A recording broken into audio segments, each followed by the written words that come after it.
여러분 안녕하십니까? 이번 온라인 성경 사경회의 이제 마지막 시간, 네 번째 시간이 되었습니다. 이번에는 우리가 요한복음 8장의 간음중에 잡힌 여자를 중심으로 해서 죄의 힘, 두 번째 시간에는 율법의 목적과 올바른 사용, 세 번째 시간에는 율법 행위의 무익함에 대해서 살펴보았습니다. 오늘 저녁에는 마지막 시간인데 이 마지막 시간에는 새 언약이라는 주제로 우리가 나누도록 하겠습니다. 요한복음 8장 1절에서 11절까지 다시 한번 읽겠습니다. 예수는 감람산으로 가시다. 아침에 다시 성전으로 들어오시니 백성이 나아오는지라. 저희를 가르치시더니 서기관들과 바리새인들이 간음중에 잡힌 여자를 끌고 와서 가운데 세우고 예수께 말하되 선생이여 이 여자가 간음하다가 현장에서 잡혔나이다. 모세는 율법에 이러한 여자를 돌로 치라 명하였거니와 선생은 어떻게 말하겠나이까. 저희가 이렇게 말하면 고소할 조건을 얻고자 하여 예수를 시험함이라라. 예수께서 몸을 굽히사 손가락으로 땅에 쓰시니 저희가 묻기를 맞이 아니하는지라. 이에 일어나 가라사대 너희 중에 죄 없는 자가 먼저 돌로 치라 하시고 다시 몸을 굽히사 손가락으로 땅에 쓰시니 저희가 이 말씀을 듣고 양심의 가책을 받아 어른으로 시작하여 젊은이까지 하나씩 나아가고 오직 예수와 그 가운데 서는 여자만 남았더라. 예수께서 일어나사 여자 외에 아무도 없는 것을 보시고 이르시되 여자여 너를 고소하던 그들이 어디 있느냐. 너를 정죄한 자가 없느냐. 대답하되 주여 없나이다. 예수께서 가라사대 나도 너를 정죄하지 아니하노니 가서 다시는 죄를 범치 말라 하시니라. 여러분 어떠십니까? 여러분 마음속에 요한복음 8장의 간음 현장 중에 잡힌 여자의 이야기가 이제 마음에 더 가깝게 느껴지지 않습니까? 우리가 첫 시간에는 1절에서 3절까지 나누어서 생각했습니다. 3절에 서기관들과 바리새인들이 간음 중에 잡힌 여자를 끌고 와서 가운데 세우고 이스라엘의 율법으로 엄격하게 다스리는 유대교의 중심 성지인 지금도 거룩한 도시라고 하죠. 그 예루살렘의 여자였는데 이 여자가 간음을 하다가 현장에 잡혔다라는 것은 율법의 힘이 제도의 힘이 죄의 힘을 이길 수 없다라는 것입니다. 우리가 법을 굉장히 엄하게 세우면 외적으로 범죄를 줄일 수 있는 것처럼 보입니다. 그러나 정말 범죄를 줄이는 것이 아니고 사람들이 더 지혜롭게 보이지 않게 더 발빠르게 죄를 짓는 것입니다. 결코 법이 죄를 없앨 수는 없습니다. 이 여자는 모세의 율법이 통치하는 곳에서 살았고 그런 분위기 속에서 율법을 어겼을 때 얼마나 무서운 일이 일어날 거라는 것을 잘 알고 있었는데도 왜 간음을 했습니까? 이것은 죄의 힘이 율법이나 인간의 제도의 힘보다 더욱더 강하다라는 것입니다. 4절에서 6절은 이들이 간음 중에 잡힌 여자를 끌고 예수님 앞에 올 수 있었던 근거가 무엇이었죠? 그것은 5절에 나오는 모세의 율법이었습니다. 모세는 율법에 이러한 여자를 돌로 치라 명하였거니와 선생은 어떻게 말하겠나이까. 만약에 모세의 율법이 이스라엘에 없었더라면 간음이라는 죄가 형성되지도 않았을 것이고 간음 현장에 잡힌 여자를 이렇게 죽음으로 끌고 올 수도 없었을 것입니다. 그래서 우리는 율법의 목적과 율법의 참된 사용법, 올바른 사용법에 관해서 두 번째 시간에 나누었습니다. 결국 율법은 이스라엘 백성에게 하나님을 알게 하는 것이었고 두 번째 그들이 죄인이라는 사실을 알게 해주는 것이었습니다. 세 번째 그로 말미암아 하나님의 긍휼 앞으로 그들이 당당하게 행위로 나가는 것이 아니라 율법의 행위로는 하나님 앞에 의롭다함을 받을 수 있는 육체가 존재하지 않기 때문에 아담의 자식 가운데는 율법의 행위로 하나님 앞에 의롭다함을 얻을 수 있는 육체가 없습니다. 그로 인해서 하나님의 긍휼 앞으로 은혜의 하나님 앞으로 나오게 되기를 바랬고 그때 하나님께서 그들에게 하나님이 구약에 많은 선지자들에게 말씀하셨던 장차 오실 메시아를 가르쳐 주셔서 그들이 메시아를 간절히 기다리고 메시아가 나타났을 때 그 메시아를 그들이 알아보고 그 메시아를 영접해서 그 은혜의 구속을 믿음으로 거룩한 백성이 되고 제사장 백성이 되어져서 마지막으로 온 열국에 이 거룩한 복음의 지식을 전하는 백성이 되기를 원하셨다라는 것입니다. 그러나 이스라엘 백성들이 그 하나님의 뜻에 도달하지 못했고 그 뜻에서 어긋났다라는 것이죠. 세 번째 시간에는 우리가 7절과 8절을 가지고 나누었죠. 저희가 묻기를 맞이 아니하는지라 이에 일어나 가라사대 너희 중에 죄 없는 자가 먼저 돌로 치라 하시고 다시 몸을 굽히사 손가락으로 땅에 쓰시니 저희가 이 말씀을 듣고 양심의 가책을 받아 어른으로 시작하여 젊은이까지 하나씩 하나씩 나가고 오직 예수와 그 가운데서는 여자만 나왔더라. 자, 너희 중에 죄 없는 자가 먼저 돌로 치라 했는데 돌로 여자를 칠 수 있는 자가 그 가운데 있었습니까? 예수님의 건세 있는 말씀이 그들의 마음에 들어갈 때 그들의 양심을 두드리고 설령 그들이 여자처럼 몸으로 간음하는 죄를 범하지 아니했는지는 몰라도 율법은 총 613개로 구성되어 있는데 많은 다른 부분에서 이들은 하나님 앞에 온전하지 못했고 범죄한 자들이었다라는 거죠. 그럼 예수님의 말씀 그래 율법에 기록된 대로 돌로 쳐라. 그러나 너희 중에 죄 없는 자가 먼저 돌로 치라고 했을 때 저희가 이 말씀을 듣고 양심의 가책을 받아 어른으로 시작하여 젊은이까지 하나씩 하나씩 나가고 오직 예수와 그 가운데서는 여자만 남았더라. 결국은 율법의 행위에 무익함이라는 거죠. 무용함이라는 거죠. 사람의 기준 앞에서 내가 저 사람보다는 율법을 조금 더 지켰어. 내가 저 사람보다는 조금 더 선해하고 말할 수 있지만 율법이 정하는 그 하나님의 기준, 이 율법에 기록되는 모든 말씀을 항상 지키라고 하셨습니다. 모든 법을. 그 기준 앞에서는 모두가 다 죄인이었다라는 것입니다. 자, 오늘 우리가 마지막 시간에 9절에서 11절을 가지고 제가 나누고 싶은데 저희가 이 말씀을 듣고 양심의 가책을 받아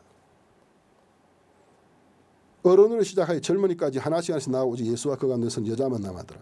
10절 예수께서 일어나사 여자 외에 아무도 없는 것을 보시고 자 너희 중에 율법 앞에 온전한 자가 있으면 돌로 쳐라 했는데 여자 외에 아무도 없었습니다.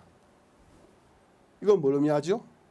모두가 율법의 행위로는 하나님 앞에 죄인이라는 것입니다. 우리는 등급을 짓는 걸 참 좋아해요. 인간의 기준으로.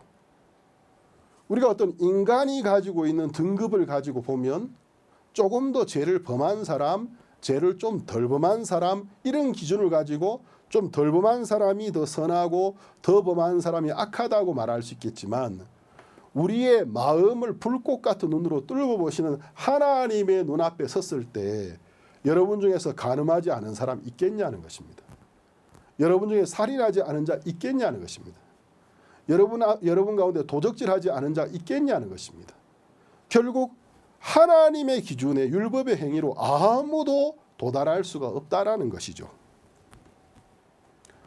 자, 그럼 우리가 오늘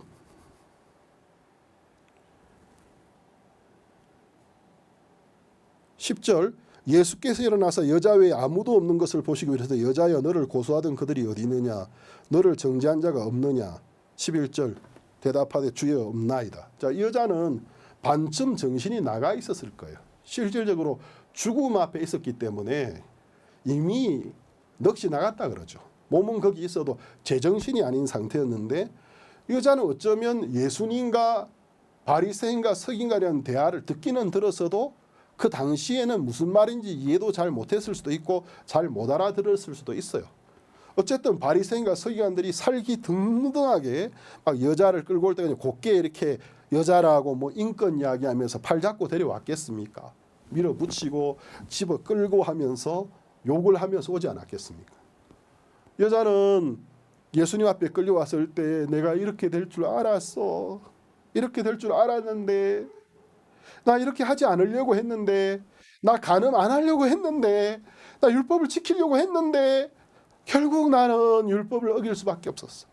나는 율법을 지킬 수가 없었어. 나는 죄인입니다. 하나님 앞에 불쌍히 여겨달라고 기도하는 것 외에 뭘 할 수가 있었겠습니까? 그 무리들이 선생이여, 모세의 율법에는 이러한 여자를 돌로 치라 명하였나이다. 당신은 뭐라 하겠습니까? 살벌한 분위기, 살벌한 대화가 주고 갔습니다. 자, 예수님의 대답, 예수님 물어보십니다. 여자야. 여자가 벌벌 떨면서 이렇게 쳐다봤겠죠. 너를 정죄한 자가 없느냐? 여자가 이렇게 눈을 들어서 보니까 도대체 무슨 일이 일어났는지 설명할 수가 없어요. 이런 일은 이스라엘에서 있을 수 없는 일이에요. 이것이 예수님의 능력입니다. 예수님이 칼을 뽑았습니까?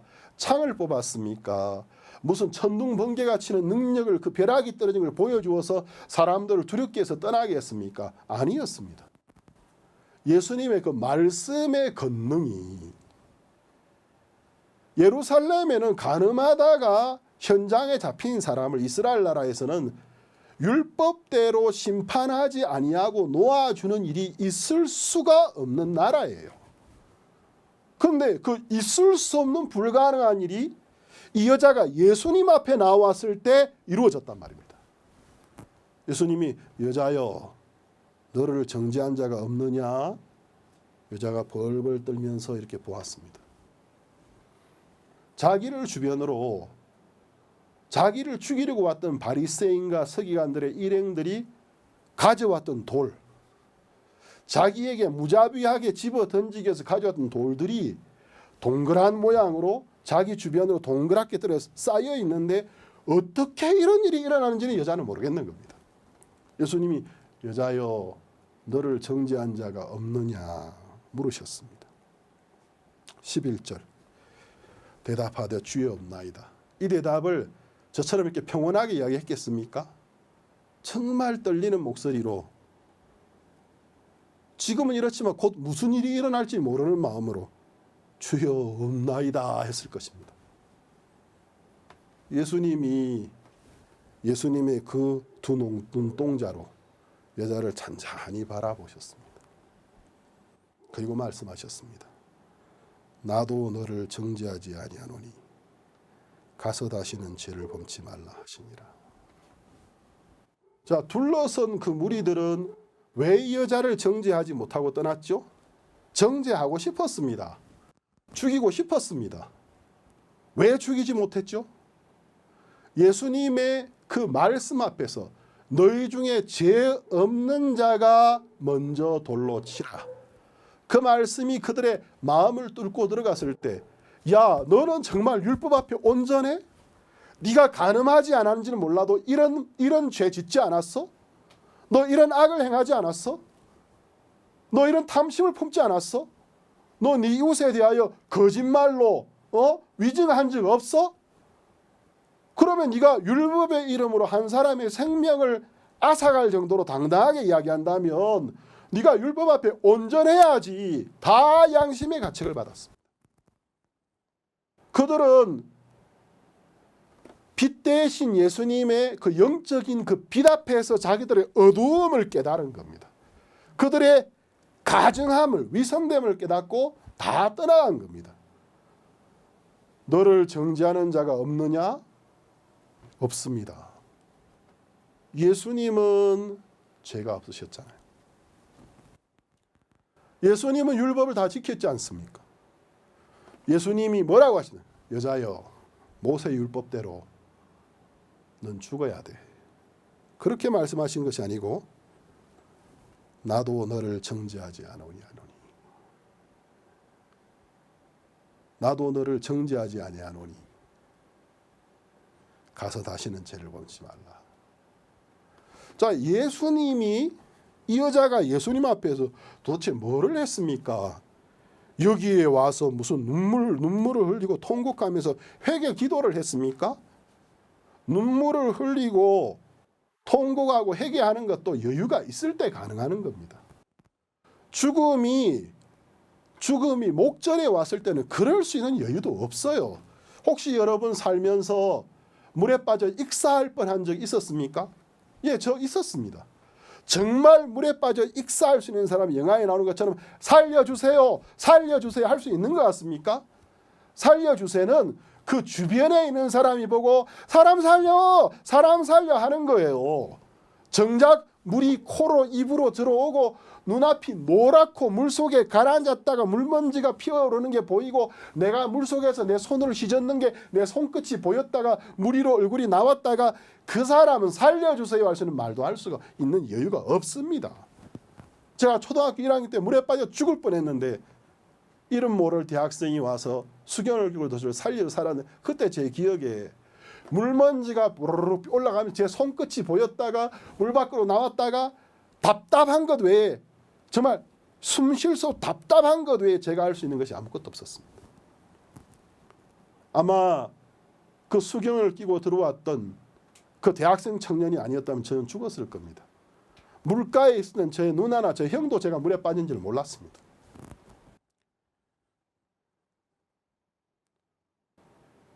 이 여자가 예수님 앞에서 뭘 했습니까? 아무것도 없습니다. 그런데 예수님이 여자여 나도 너를 정죄하지 아니하노니, 다른 말로 하면 여자여 네 죄가 사하여졌느니라, 그 말입니다. 자, 우리는 여기에서 모세와 예수님, 좀 제가 표현하고 싶은데 모세와 예수 그리스도의 대결입니다. 충돌입니다. 5절을 보겠습니다. 모세는 율법에 이러한 여자를 돌로 치라 명하였거니와. 자, 모세는 율법에서 뭐라고 말했죠? 그런 여자,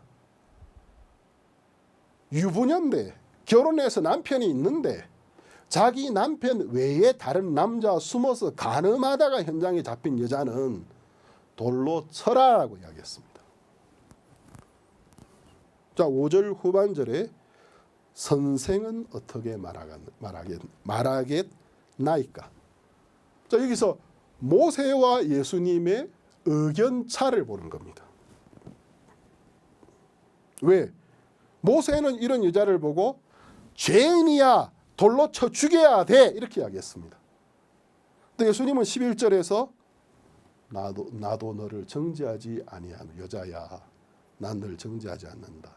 다른 말로 하면 죄인으로 정할 수 없다, 죄인으로 몰아갈 수 없다. 왜?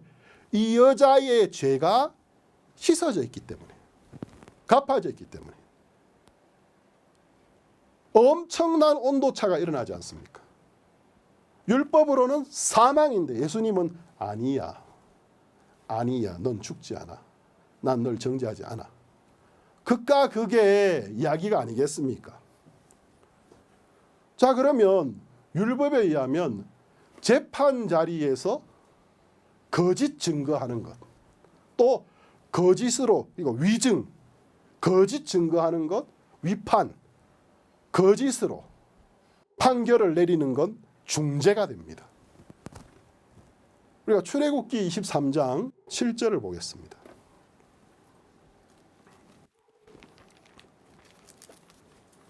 출애굽기 23장 7절.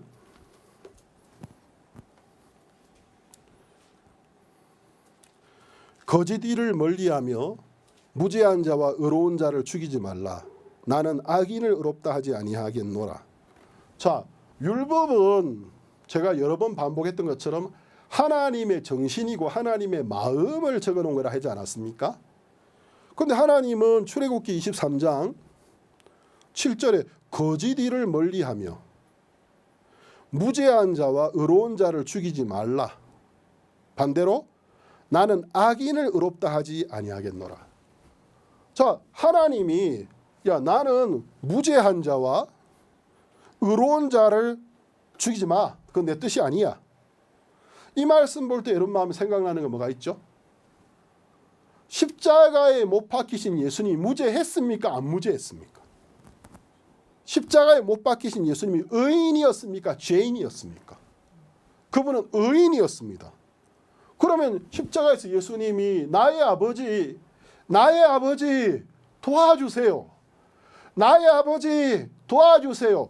왜 안 도와주셨습니까? 하나님은 성경에 거지들을 멀리하며 무죄한 자와 의로운 자를 죽이지 말라. 왜 하나님은 그 천사들을 보내어서 예수님 지키지 않았죠? 이것은 깊은 의미가 있는 것입니다. 하나님이 십자가에 매달린 예수님을 그 고통 소리를 들으시고 그 신음 소리를 들으셨지만 도와줄 수 없었다라는 것입니다. 왜? 하나님이 친히 그에게 우리의 죄를 담당시키셨고 그가 그 몸으로 우리 죄를 짊어지고 십자가에 달렸기 때문에 하나님은 그를 도울 수 없었습니다. 왜? 실제 세상의 죄가 예수님께, 나와 너와 우리 모두의 죄가 예수님께 담당되어 있었기 때문이라는 것입니다. 나는 악인을 의롭다 하지 아니하겠노라 선포하셨습니다. 예수님은 재판 자리에서 모세는 이런 여자는 죽여야 됩니다. 예수님은 나는 너를 정죄하지 않노라. 위판, 잘못된 판단을 내린 것처럼 보입니다. 예수님이 여자에게 무슨 뇌물을 받으셨습니까? 예수님 여자에게 뭘 받았기 때문에 이렇게 말씀하십니까? 모세는 이렇게 말하였나이다. 선생은 뭐라 하겠나이까? 이 여자가 한 것이 아무것도 없습니다. 여자여 너를 정죄한 자가 있느냐? 없습니다. 이상하게 모세의 율법의 이름으로 온 자들이 저를 심판할 수가 없네요. 나도 너를 정죄하지 아니하노라. 신명기 25장 1절을 보겠습니다.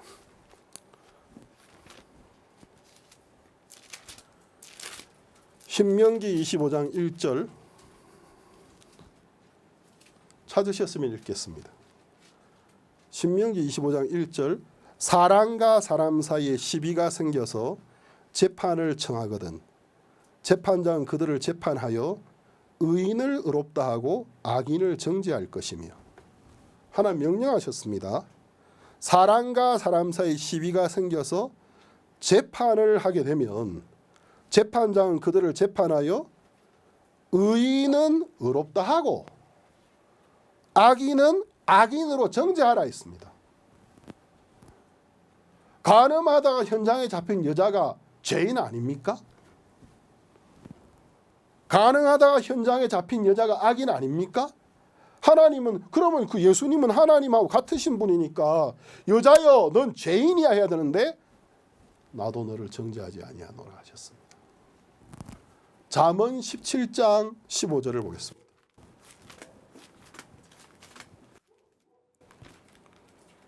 잠언 17장 15절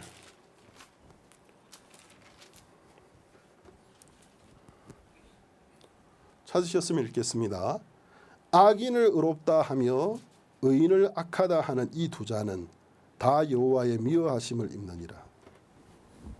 악인을 의롭다 하며 의인을 악하다 하는 이 두 자는 다 여호와의 미워하심을 입느니라. 요즘 새로운 신학을 배운 분들 중에서 이런 분들이 있어요. 우리는 의롭다 하심을 입은 죄인이라고. 그게 성경을 전혀 모르는 사람들 앞에 성경을 덮어놓고 이야기하면 참 겸손한 유교적인 말로 들립니다. 어쩌면 그런 분은 예수님의 제자가 아니고 공자의 제자라고 하는 게 맞을 겁니다. 유교의 제자죠. 하나님은 이 말씀에 악인을 의롭다 하며 의인을 악하다 하는 이 두 자는 다 여호와의 미워하심이니라. 하나님은 죄인을 보고 의롭다고 봐주실 수 없다라는 거죠.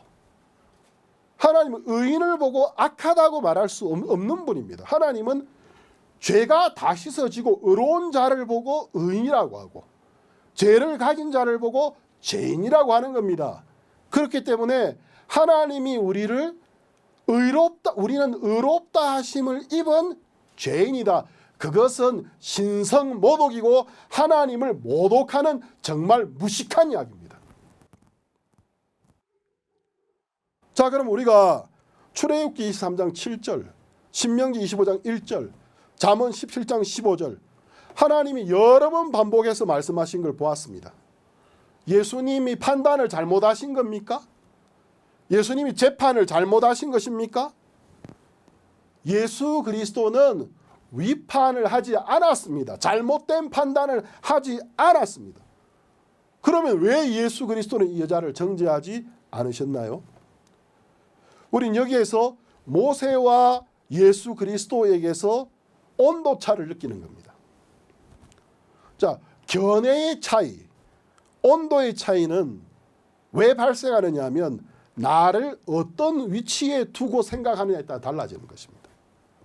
만약에 나를 의로운 자, 괜찮은 자, 내가 하려고 마음만 먹으면 율법을 지킬 수 있는 자, 그 자리에 나를 의로운 자, 괜찮은 자, 할 수 있는 자의 자리에 두고 나보다 더 악을 행한 사람을 봤을 때 냉정하게 판단하게 되고 정죄하게 되고 멸시하고, 만약에 누가 저런 사람의 죄가 씻어졌다 하고 의롭다 하면 그런 사람이 부당해 보인다는 것입니다.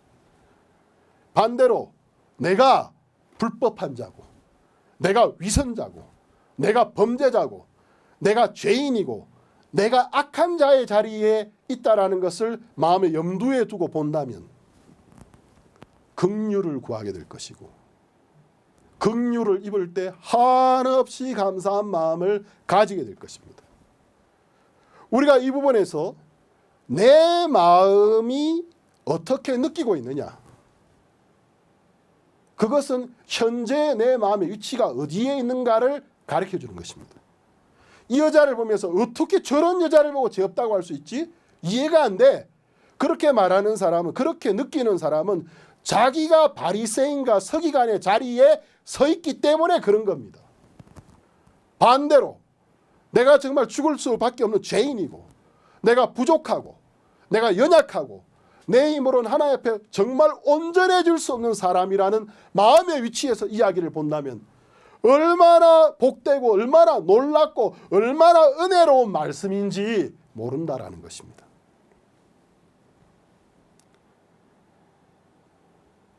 자신의 근본을 망각하고 있는 죄인들을 깨우치기 위해서 하나님 율법을 주셨습니다.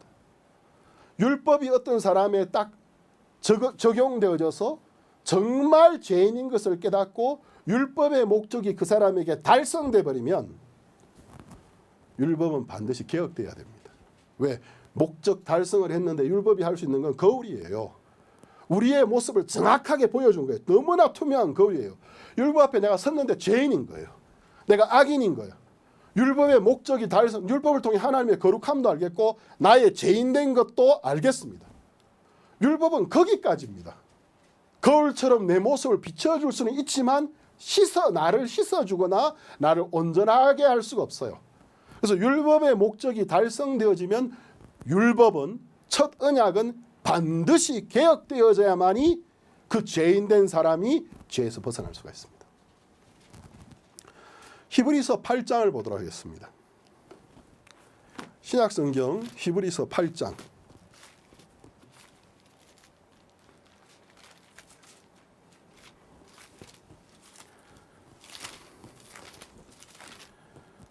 히브리서 8장 7절에서 9절을 보겠습니다.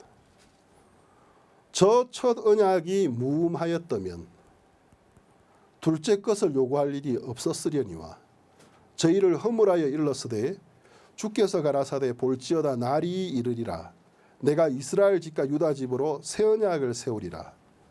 또 주께서 가라사대 내가 저희 열조들의 손을 잡고 애굽 땅에서 인도하여 내던 날에 저희와 세운 언약과 같이 아니하도다. 저희는 내 언약 안에 머물러 있지 아니하므로 내가 저희를 돌아보지 아니하였노라. 자, 여기 히브리서 8장 죄송합니다. 맞죠? 8장 7절에서 9절에 보면 만약에 시내산에서 하나님이 모세로 말미암아 세운 율법의 약속이 흠이 없고 온전한 것이었더라면 둘째 또 새로운 약속이 올 거라는 말을 하나님이 언급하실 필요가 없었다라는 거예요. 그런데 8절에 저희를 허물하여 일렀으되 주께서 가라사대 볼지어다 날이 이르리니 날이 오는데 내가 이스라엘 집과 유다 집으로 새 언약을 세우리라. 왜 새 언약을 세운다라는 말을 하시죠? 먼저 세웠던 언약이 흠이 있단 말입니다. 먼저 세웠던 그 언약이 온전했으며 정말 우리가 율법을 다 지킬 수 있는 거라면 새 언약이 온다라는 말을 할 필요가 없는 거죠. 그러니까 첫 언약이 무흠하였더라면, 흠이 없었더라면 새로운 약속을 주신다고 말씀하실 필요가 없었다.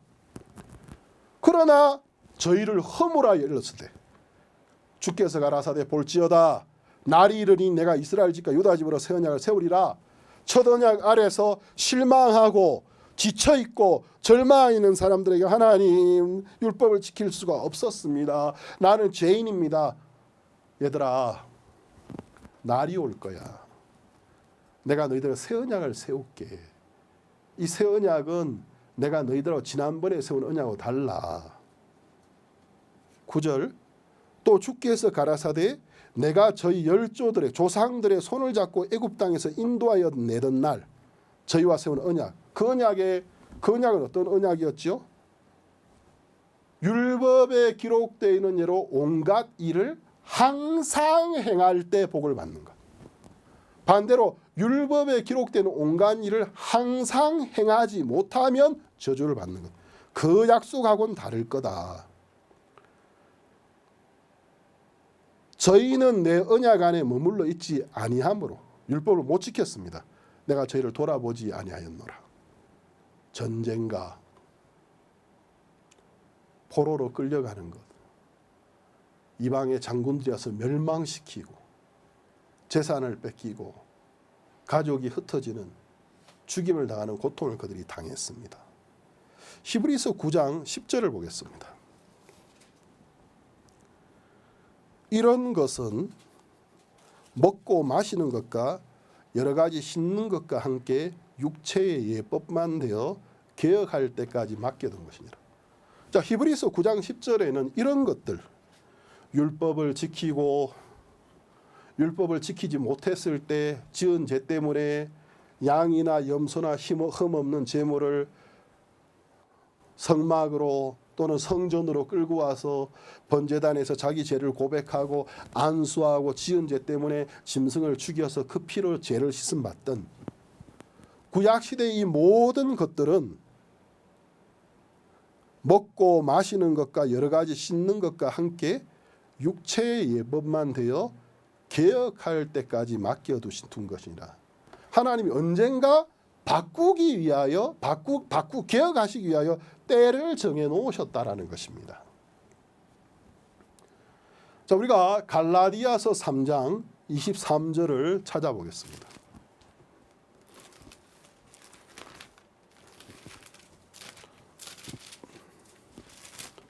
갈라디아 3장 23절 23절에서 25절을 보겠습니다. 믿음이 오기 전에 우리가 율법 아래에 매인 바 되고 계시될 믿음의 때까지 갇혔느니라. 이같이 율법이 우리를 그리스도에게로 인도하는 몽학 선생이 되어 우리로 하여금 믿음으로 말미암아 의롭다함을 얻게 하려 함이니라. 믿음이 온 후로는 우리가 몽학 선생 아래 있지 아니하도다. 자, 23절에 믿음이 오기 전에 믿음으로 예수 그리스도를 믿음으로 의로워지는 것, 나의 모든 죄가 그분으로만 씻어진 것을 믿고 의로워지는 것이 오기 전에 우리가 율법 아래 매인 바 되고 계시될 그러니까 예언된 믿음의 때까지 갇혔었다라는 것입니다. 이같이 율법이 우리를 그리스도에게로 인도하는 몽학 선생이 되어 우리로 하여금 믿음으로 말미암아 의롭다함을 얻게 하려 함이라. 몽학 선생이란 뭐냐면 과거에 이스라엘이나 지중해에 노예 제조 또 사람의 신분 제도가 있었을 때에 어떤 농장의 대지주가 그 집에 집사도 있고 계약으로 된 종도 있고 평생 노예들 종들도 있는 집에 이제 자기의 모든 이제 가업을 물려받은 외동 아들이 하나 있는 거예요. 근데 이 아들이 아직은 너무 어리고 아버지의 사업 관련된 것을 물려받을 만한 어떤 정신적인 수준에 도달을 하지 못했어요. 근데 이제 아버지가 너무 바쁘신 거죠. 일이 너무 많고. 그러니까 아들을 데리고 하나하나 다 설명해 줄 수 있는 어디까지가 내 땅이고 나한테 빚진 사람은 얼마고 이런 것을 다 설명해 줄 만한 어떤 시간적 여유가 없을 때 자기 집에 오랫동안 자기와 함께 했던 충성된 신하 중에 한 명을 죄송합니다. 충성된 종 중에 한 명을 선정합니다. 내가 너한테 1년이라는 기한을 줄게.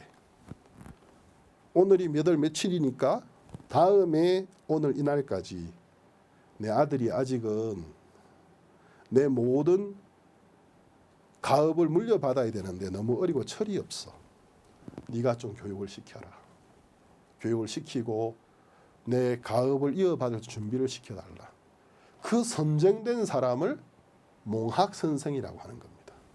아마 여러분이 과거에 뭐 그리스나 로마나 이런 어떤 영화 같은 걸 보셨을 때 왕이나 신분이 높은 사람이 종 중에 한 명을 선정해 가지고 그 후임자를 가르치게 하는 상속자를 가르치게 하는 걸 보신 적이 있을 겁니다. 신분적으로 말하면 이 몽학 선생은 상속자의 종이 되는 사람이에요. 그렇지만 어떤 미션을 가지고 임명되어졌기 때문에 그 상속자에게 어떤 상당한 어떤 압력을 행사할 수 있는 것입니다. 그러면 이 율법이 바로 그와 같은 일을 했다. 율법은 우리를 그리스도에게로 인도하라고. 그럼 예수 그리스도는 은혜로 값없이 우리를 불쌍히 여기심으로 우리의 죄를 다 담당하고 죽어주실 구세주신데 그분에게로 우리를 끌고 가는 몽학 선생이 되겠다라는 거죠. 그러니까 율법이 우리에게 가르친 것이 뭐겠습니까? 나 할 수 있어. 나 마음만 먹으면 지킬 수 있어. 도련님, 정말 지킬 수 있을 것 같으세요? 법은 이렇습니다. 읽어보세요. 제가 시간을 며칠 드릴 테니까 613개 율법을 다 외워오세요. 다 외웠는지 안 했는지 제가 시험 칠 겁니다. 또 몇 계명부터 몇 계명을 지금부터 일주일 동안, 지금부터 2주일 동안 지킬 수 있는지 시험해 보세요. 제가 체크해 보겠습니다. 이런 식으로 할 수 있다. 막연히 나는 할 수 있어. 내가 마음만 먹으면 할 수 있어.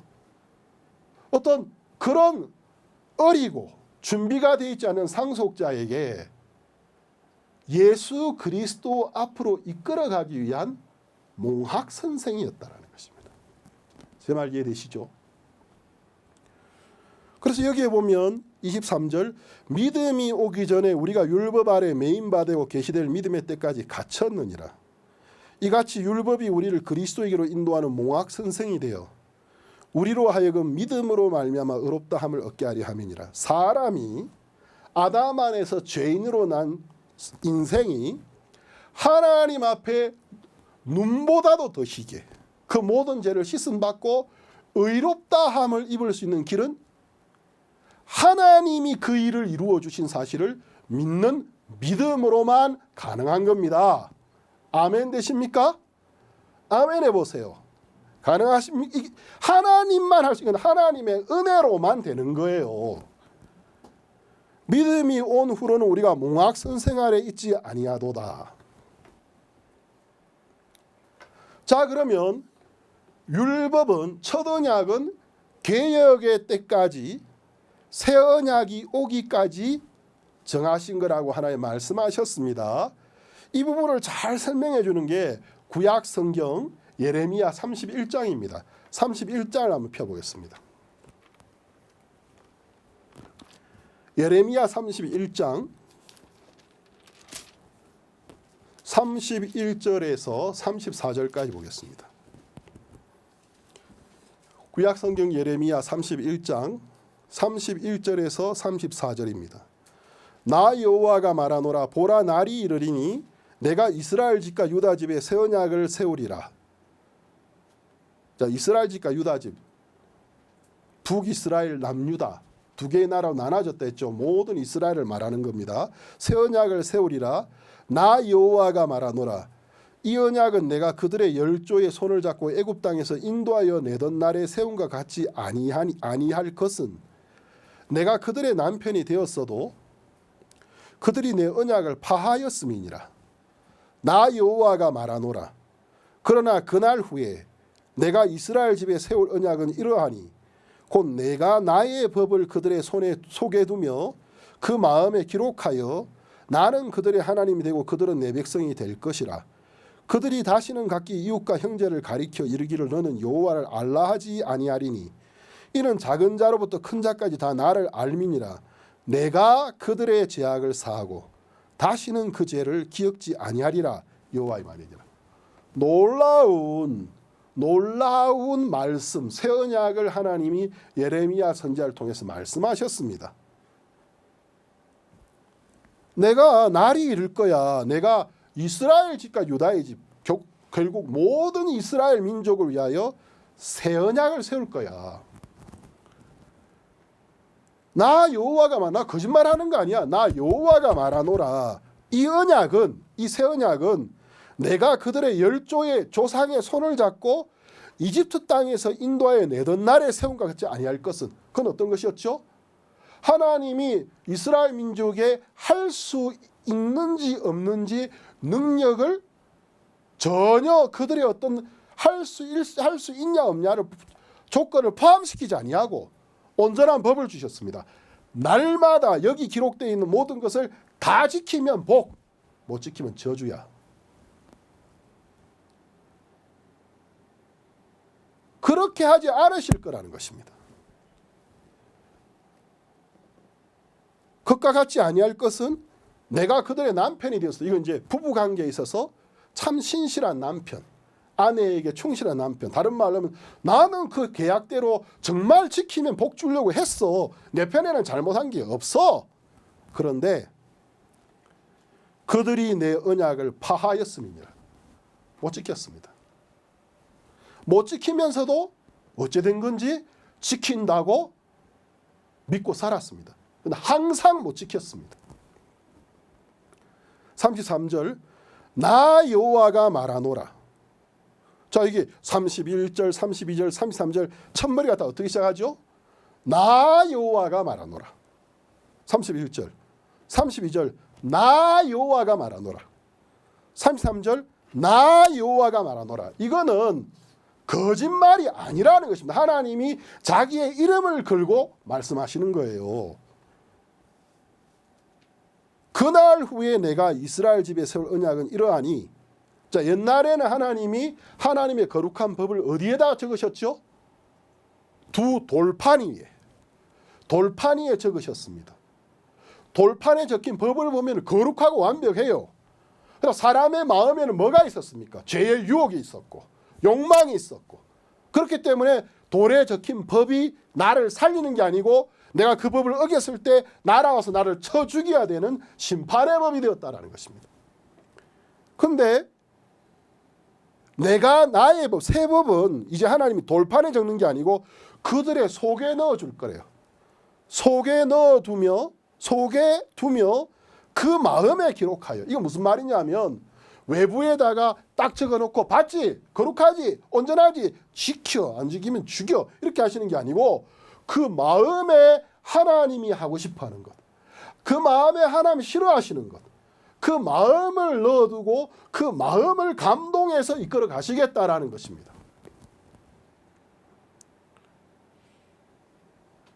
그리고 34절 후반부에 보면 내가 그들의 죄악을 사하고, 이제 우리가 속죄제사 드리는 거 아닙니다.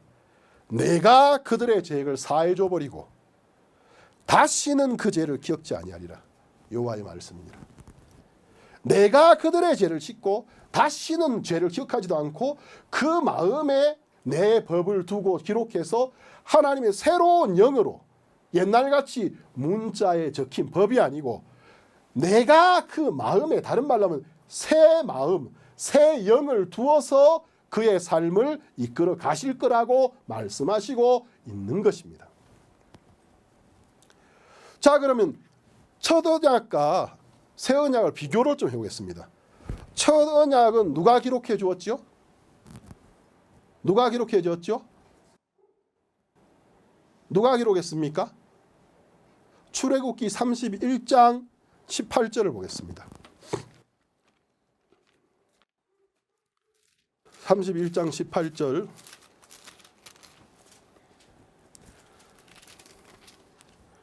찾으셨으면 보겠습니다. 여호와께서 시내산 위에서 모세에게 이르시기를 마치신 때에 증거판 둘을 모세에게 주시니 이는 돌판이요 하나님이 친히 쓰신 것이더라. 자, 제가 여러분 질문하고 싶습니다. 하나님이 손이 있으세요? 하나님이 손이 필요하세요? 하나님은 영이시니 그렇게 이야기했습니다.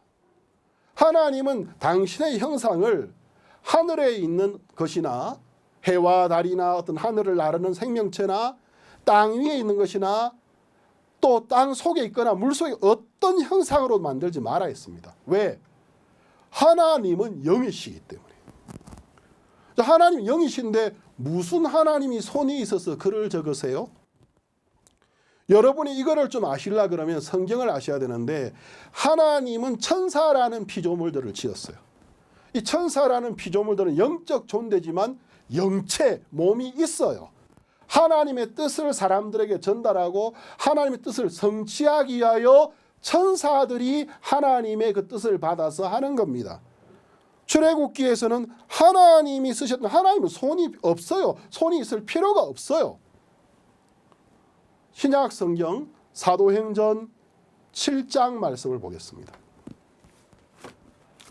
신약 성경 사도행전 7장 38절입니다.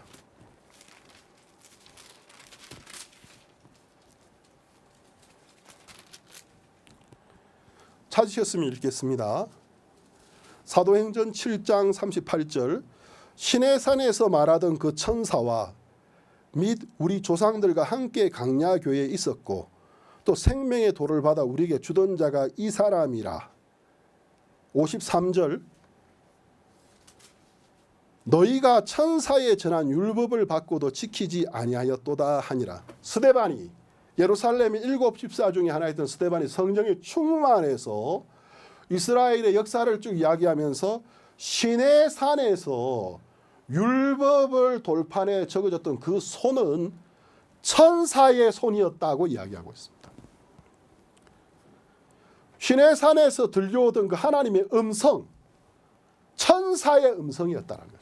천사가 하나님의 음성을 전달해 준 것이고 천사의 손이 율법을 기록했다라는 것입니다. 갈라디아서 3장 19절을 보겠습니다. 갈라디아서 3장 19절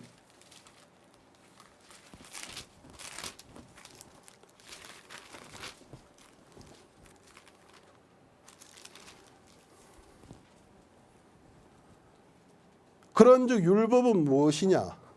범법함을 인하여 더한 것이라.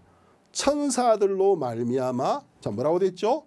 중보의 손을 빌어 베푸신 것인데 약속하신 자손이 오시기까지 될 것. 왜 하나님이 중보의 손을 들었죠? 하나님은 영이세요. 하나님은 손이 필요가 없어요.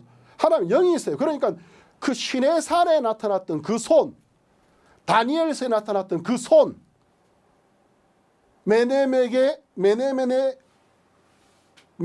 우겔드 바르시로 적었던 그 손, 그 손은 천사의 손이었다라는 것입니다. 돌판에 율법을 적어줬던 손은 천사가 적은 거예요. 자, 천사의 손이 돌판에 기록했습니다. 계약의 조건은 뭐였죠? 인간의 행위. 네가 온전하면, 네가 온전치 못하면, 네가 완벽히 율법을 지키면 복, 네가 완벽하지 못하면 저주. 결과는 뭐였습니까? 언약을 파해서 멸망과 저주를 받는 것이었습니다. 자, 그러면 새 언약은 어느 손이 우리에게 적어주는 거죠? 하나님이 첫 번째 언약을 주셨던 것처럼 새 언약도 어떤 손이 이 법을 우리에게 적어주시는데, 요한복음 8장을 보겠습니다. 요한복음 8장. 이 요한복음 8장 간음 중에 잡힌 여자 이야기는 예수님이 그 손으로 땅에 글을 적었다라는 이야기가 두 번이나 나오고 있습니다. 요한복음 8장 6절. 저희가 이렇게 말하면 고소할 조건을 얻고자 예수를 시험함이라라. 예수께서 몸을 굽히사 손가락으로 땅에 쓰시니. 8절. 다시 몸을 굽히사 손가락으로 땅에 쓰시니. 자, 예수님은 하나님이 사람의 육체를 입고 성육신하신, 하나님이 사람의 몸을 입고 오셨기 때문에 손이 있었습니다. 그 예수님이 첫 언약의 모세의 이름을 가지고 와서 이런 여자는 돌로 치라고 했습니다 라고 옛법 천사가 적어준 법을 가지고 이런 여자는 죽여야 됩니다고 할 때 예수님이 그 손으로 땅에 글을 쓰셨다는 이야기가 두 번이나 의도적으로 적혀 있습니다. 이것은 무엇을 의미하죠? 하나님이 성육신에서 오신 분이 예수님인데, 하나님이 우리에게 예레미야에 예언되어 있던 것처럼 새 법을 우리에게 쓰신다라는 것을 영적으로 암시하시는 것입니다. 왜? 흙은 사람의 육체를 만든 근본 재료인 것이거든. 그러니까 그 사람을 상징하는 흙에다가 친히 그 손으로 글을 쓰시는 것은 그가 우리 마음속에 그의 생각과 새 법을 적어주시는 것을 영적으로 암시하는 것입니다. 옛날에는 돌판에다가 기록했죠. 이제는 그 손이 하나님의 성령을 우리가 증거하시면서 우리 마음판에 새 약속을 적어주기를 원하세요. 그 새 약속이 뭔지 아세요? 히브리서 10장을 찾아보겠습니다. 히브리서 10장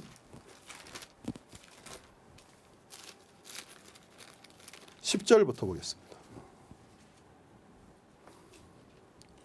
히브리서 10장 10절. 이 뜻을 쫓아 예수 그리스도의 몸을 단번에 들으심으로 말미암아. 누가 거룩함을 얻었다고요? 우리가. 이 뜻을 쫓아 예수 그리스도의 몸을 단번에 들으심으로 말미암아 우리가 거룩함을 얻었노라. 여기에 우리가라는 말 속에 자신이 들었다고 믿는 사람은 복된 사람입니다. 그러나 여기 우리라는 예수님이 거룩하게 해주신 자 중에 나는 안 들어있어. 그렇게 믿으면 불행한 겁니다.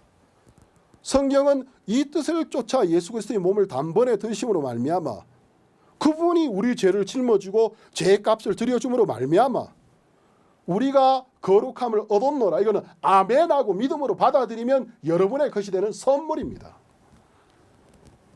제사장마다 매일 서서 섬기며 자주 같은 제사를 드리되 이 제사는 언제든지 죄를 얻게 하지 못하거니와 오직 그리스도는 죄를 위하여 어떤 제사를 드렸다고요? 한 영원한 제사를 드리시고, 뭐 1년 동안 이스라엘 백성이 지은 죄를 없애주는 그런 제사가 아니고 영원한 제사, 우리 인류의 모든 죄를 다 씻어주는 영원한 제사를 드리시고 부활 승천해서 하나님 우편에 앉으셨습니다. 그 후에 자기 원수들로 자기 발등상이 되게 하실 때까지 기다리시나니 14절. 저가 한 제물로 거룩하게 된 자들 우리입니다. 우리를 영원히 온전케 하셨느니라. 여러분이 여러분 눈으로 볼 때 내 자신이 부족해 볼 수 있습니다. 저도 제가 제 눈으로 저를 보면 제가 한없이 부족해 보이고 내가 이런 길을 걸어갈 자격이 있나 그 생각 들 때가 아주 많습니다. 내가 내 눈으로 보면 내 육신의 생각으로 보면 저는 부족합니다.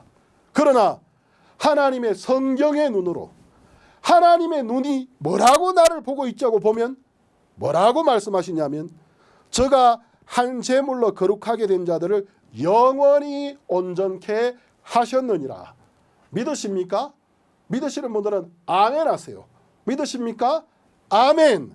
할렐루야. 하나님의 눈, 하나님의 시각을 믿는 마음으로 하나님의 약속을 믿는 마음으로 그 눈으로 내가 나를 보면 저가 한 제물로 우리의 죄만 다 씻어주신 것이 아니고 영원히 온전케 했습니다. 하나님의 복음을 섬기고 하나님과 함께 이 길을 걸어가기에 아무런 부족함이 없도록 영원히 온전케 하셔. 여러분 이걸 믿으면 복된 겁니다. 아멘 하십시오. 15절 또한 성령이 우리에게 증거하시되, 자, 성령이 우리 마음에 이제 돌판에 적는 게 아니고 우리 마음에 말씀하시는 거예요. 뭐라고 증거하시느냐 하면 성령의 증거니까 확실하겠죠. 확실한 보장이 있겠죠.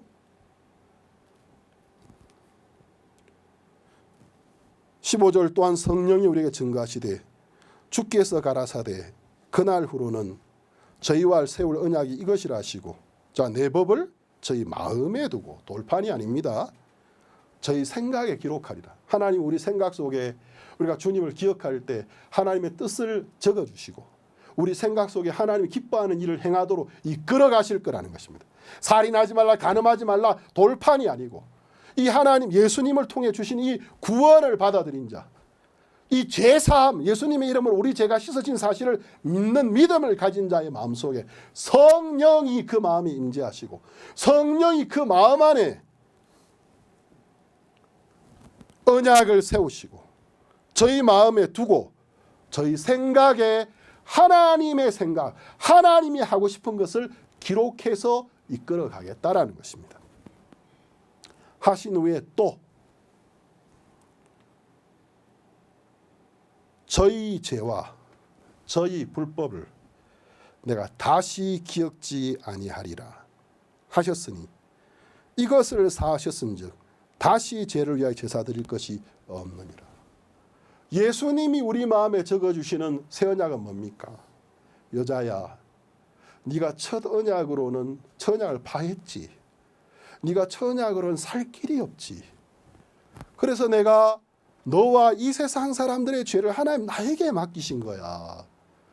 내가 네 죄의 값을 갚으러 왔다. 예수님이 그 약속을 여자의 마음속에 넣어주고 싶었던 것입니다. 여자야, 나도 너를 정죄하지 아니하노니.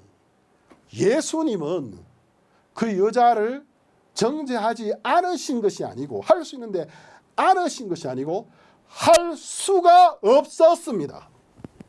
왜? 하나님이 정말 예수님에게 이 모든 인간의 죄악을 담당시키셨기 때문에, 예수님이 그 피로 그 죄의 값을 다 갚으실 것이기 때문에 정죄할 수 있는데 봐주신 것이 아니고 나도 너를 정죄하지 아니하노니. 정죄하실 수 없었습니다.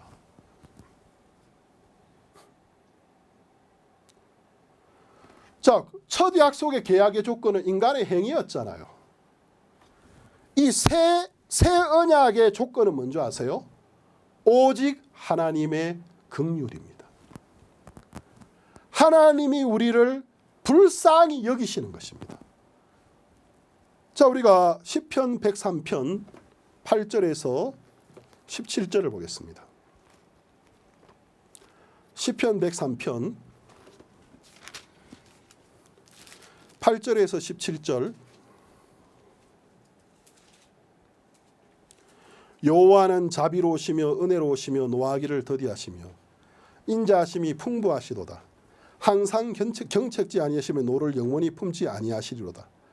우리의 죄를 따라 처치하지 아니하시며 우리의 죄악을 따라 갚지 아니하셨으니. 이렇게 하셨다면 우리는 다 저주받는 거예요. 이는 하늘이 땅에서 높음같이 그를 경외하는 자, 그를 존경하고 그를 크게 여기는 자들, 이는 하늘이 땅에서 높음 같이 그를 경외하는 자에게 그 인자하심이 크심이로다. 얼마나 크냐? 동이 서에서 먼 것 같이 우리 죄가를 우리에게서 멀리 옮기셨으며, 누구를 통해 옮기셨습니까? 복되신 우리 주 예수 그리스도를 통해서.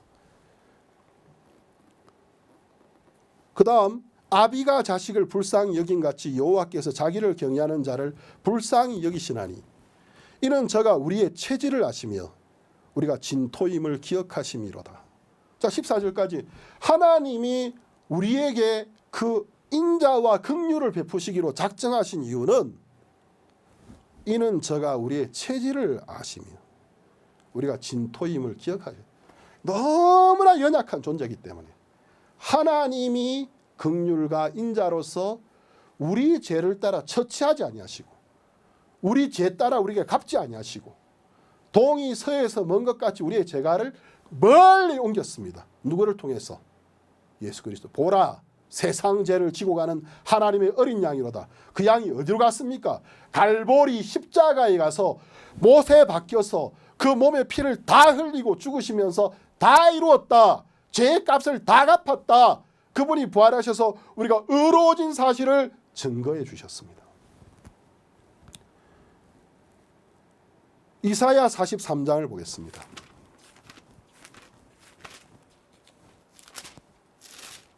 이사야 43장 25절입니다.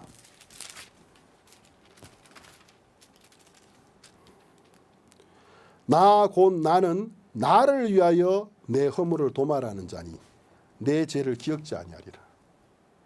이런 일이 왜 일어나죠?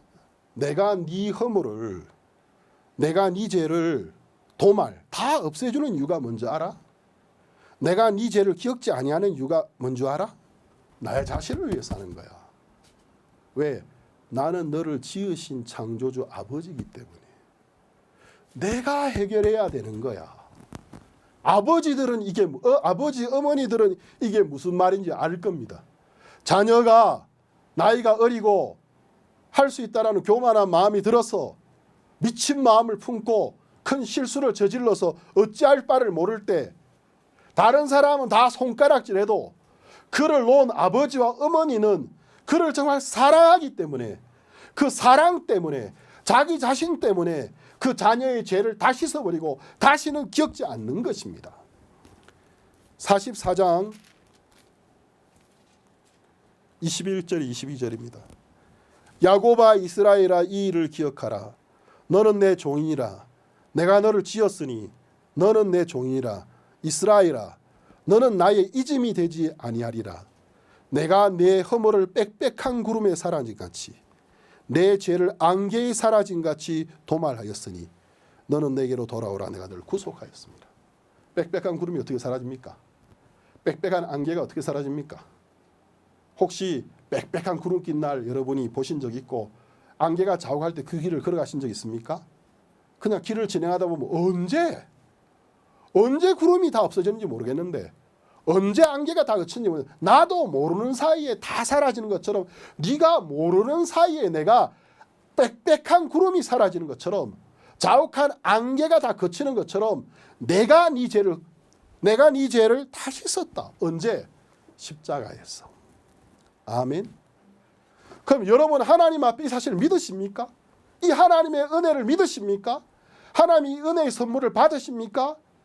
믿으시면 여러분의 모든 죄는 예수 그리스도의 피로 흰 눈보다 더 희게 깨끗하게 씻어진 것입니다. 그럼 여러분은 의롭다 하심을 입은 자며 믿음으로 하나님 앞에 의인이 된 것입니다. 아멘. 제가 말씀을 마쳐야 될 것 같습니다. 오늘 우리는 요한복음 8장 간음 중에 잡힌 여자의 이야기를 통해서 네 가지 부분을 짚어봤습니다. 첫 번째는 죄의 힘이었습니다. 죄의 힘은 법의 힘보다 강합니다.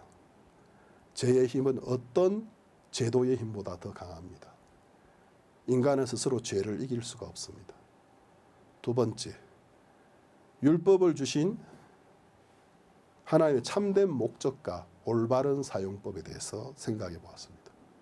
세 번째, 율법의 행위의 무익함. 율법의 행위가 사람들 앞에서 좀 더 의롭고 추하다라는 평가를 받을 수 있지만 다 하나님 앞에 서면 무익한 겁니다. 네 번째, 새 언약입니다. 예수님은 이 언약을 여자와에게만 세운 것이 아닙니다. 오늘 여러분이 예수님 앞에 나아가시면, 여러분이 모세에게 나아가면 가차없는 손가락질과 정죄를 당하게 될 것입니다. 그러나 여러분 오늘 예수님 앞에 나아가면 예수님 여러분 뭐라 하실 것 같습니까? 나는 너를 정죄하지 아니하노라. 아멘. 나는 너를 정죄하지 아니하노라. 내가 너를 위하여 죽었노라. 내가 이 피로 너의 모든 죄를 씻었노라. 의롭다. 거룩하다. 너는 의인이야. 이제는 우리 남은 생애 동안에 죄 사함을 주신 거로 끝낸 게 아니고 그 언약의 한 부분인 그 법을 하나님의 정신과 마음을 우리 마음속에 넣어주시고 우리 생각 속에 날마다 기록해 주십니다. 내가 그분을 생각할 때, 내 육체에 부족한 거 있지만 그분을 생각할 때, 그분을 기억할 때 내 마음속에 그분의 말씀을 적어주시고 내가 그분이 하기를 원하는 일을 할 수 있도록 내 마음을 이끌어 주십니다. 이 새 법이 첫 언약의 모세 율법보다도 훨씬 더 나은 법입니다. 우리가 예수님을 통해서 우리의 모든 죄를 사함받았습니다. 우리는 그 이름을 믿습니다. 거룩한 백성, 의로운 백성. 이 복음을 잘 모르는 사람들이 잘 몰라서 손가락질 할지라도 우리는 의인입니다. 예수 그리스도의 피를 믿음으로. 이제 여러분도 이 새 언약, 하나님의 성령의 증거를 여러분 마음에 믿으십시오. 하나님이 성령으로 여러분 마음에 적으시는 당신의 말씀들을 받아들이십시오. 여러분 남은 생애 동안에 하나님의 성령이 여러분의 삶을 너무나 복되고 아름답게 이끌어 주실 것입니다. 이번에 이틀 동안에 4시간에 거쳐서 우리가 이번 온라인 성경 세미나를 나눌 수 있어서 이런 기회를 주신 하나님 앞에 감사를 드리고 하나님 성령이 여러분 모두를 축복해 주셨을 줄로 믿고 또 축복해 주시기를 바랍니다. 기도 한번 드리고 마치겠습니다. 하나님 아버지 감사합니다. 우리가 첫 언약 아래에서는 우리는 이방인이고 우리 모두는 다 죽을 수밖에 없는 죄인이고 당신의 언약을 파하는 자들이며 지킬 수 없는 자들입니다. 그러나 하나님 당신께서 우리를 긍휼히 여겨주셔서 우리에게 새 언약을 세워주셨습니다. 그 새 언약을 들고 이 땅에 오신 분이 우리 주 예수 그리스도셨습니다. 그리고 우리의 모든 죄를 짊어지고 십자가에 친히 못 박혀서 당신의 보배로운 피를 흘리셔서 우리의 모든 죄의 값을 갚으시고 하나님 앞에 온전하게 완벽하게 의인으로 우리를 세워주셨습니다. 우리를 의롭게 해주셨습니다. 우리의 모든 죄를 씻어주신 하나님 아버지, 이제 우리 아버지가 되신 하나님 감사를 드립니다. 그뿐만 아니고 우리 마음속에 이제 어떤 법으로 우리를 인도하시는 것이 아니라 우리 마음에 당신의 법을 두시고 또 우리 생각 속에 당신의 정신과 당신의 마음을 기록해 주시면서 이끌어 주시는 약속을 지키고 계셔서 감사합니다. 하나님 아버지, 이번 집회에 함께 하신 모든 분들을 축복해 주시고 우리 마음속에 예수님 우리 주신 이 놀라운 구원과 제사함의 복음을 믿는 믿음을 주셔서 우리 모두가 구원의 확신을 가진 자며 하나님을 찬양하고 하나님의 복음을 전하는 삶을 살 수 있도록 은혜를 베풀어 주시옵소서.